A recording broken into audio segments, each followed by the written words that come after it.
Go. All right, today we're almost to the conclusion of the second day. To date we haven't found the body of Robert, but we have covered an extensive amount of ground. Today's focused on creeks, creek beds and scrubland adjacent to the roadways. We've done a large area from yesterday's location to the south. We haven't found him as yet, as I said, but we're still very optimistic. The team's pretty upbeat that we're in with a good chance of finding Robert. It was always going to be a long search, and so things are playing out how we expected. Today we've had some assistance from the Australian Federal Police and utilised some of their drone and GPR capability, which has been brought over from interstate in an effort to find him. That equipment has been deployed today and hasn't produced a result, but we're grateful for the assistance of AFP. I'm happy to take some questions. Can you just detail that technology at your disposal? What will it help you search for it? We've used it before, but it's common for law enforcement agencies across the country to share equipment and share their resources, and we've used the AFP before and obviously will again in the future, but they had this specific capability with GPR on drones, which can search from the air and penetrate for quite a great distance underneath. So we were looking for areas of disturbance in some high probability areas. If we'd identified that area of disturbance, we would have then dug. Can you tell us about those photos that you presented just before? Yeah, with the photos, you have the photos that were released before of the clothing Robert was wearing on the 15th when he committed those offences at Jepps Cross and Port Adelaide in company with the suspect. We believe Robert was wearing those clothes at the time of his death, and that those clothes and shoes will be located somewhere in this area.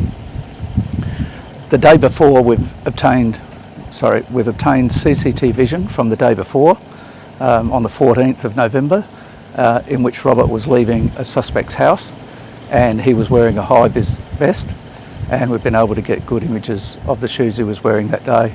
We think, given that he was away overnight, it's highly probable that he would have had the vest with him, and again that may be located in this area.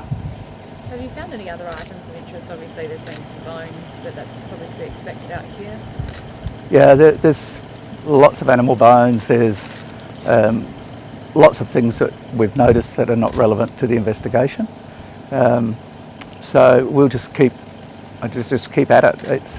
It's hot, it's dusty, it's quite challenging, but as I say, everybody's pretty upbeat, tired, but we'll regroup this afternoon and we'll be out at it again early in the morning. You mentioned an area of land that's so big.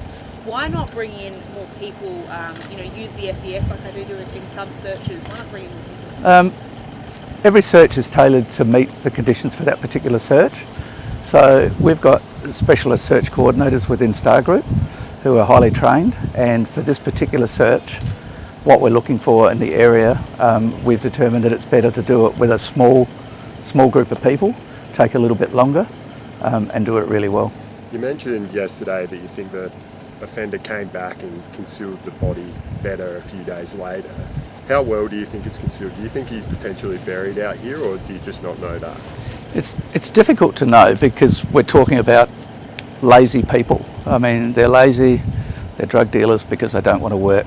So that's carried through their whole lives. So we expect he's probably brought him out here, stopped the car, walked him into the scrub, and killed him. And that's the information we have to hand. And we're very confident that the offender was back in this area several days later, very close to where we stand now. How do you know they didn't take the body on that second return somewhere else? I can't tell you that. Doc, can you just talk us through if, the officers out there, if they do find sheep or whatever bones, are they sending that through to someone to confirm, or what's the process?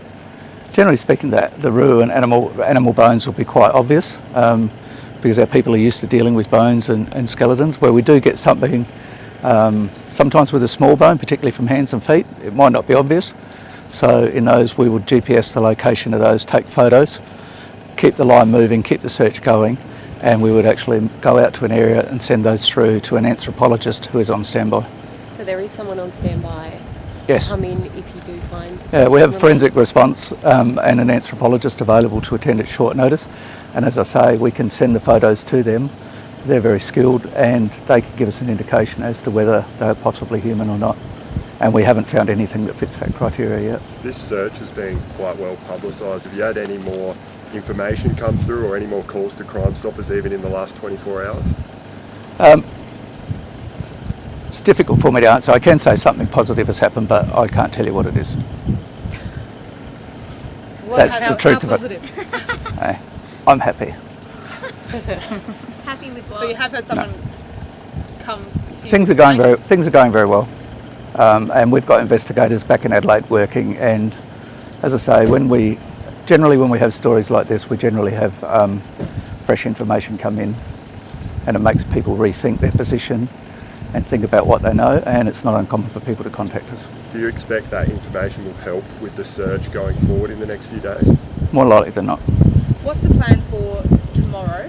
And how many days will you continue to go for if you don't have any luck finding the body? We've prioritised a significant area along here. We've got another area nearby. Tonight we'll be meeting with the search coordinators, with the investigation team leaders, and with people who have some specialist ability in other areas, and we'll be having a look at what it means to us now that we've cleared these areas and when we move to the other areas.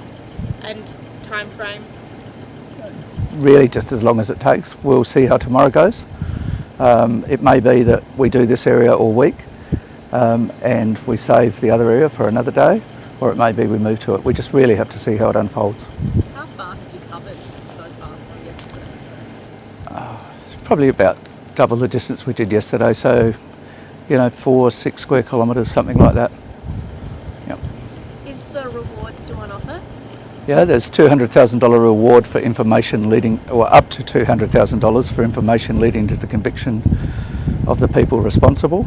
But importantly, there's also that amount on offer for information that leads to the recovery of Robert's body. And as I said, that's really, really important to us. It's really important to his family and the community. It's a bit of a needle in a haystack situation because it is a big area and it's pretty rough terrain out here. How do you keep morale up and keep all the officers, everyone involved motivated and working towards the same goal?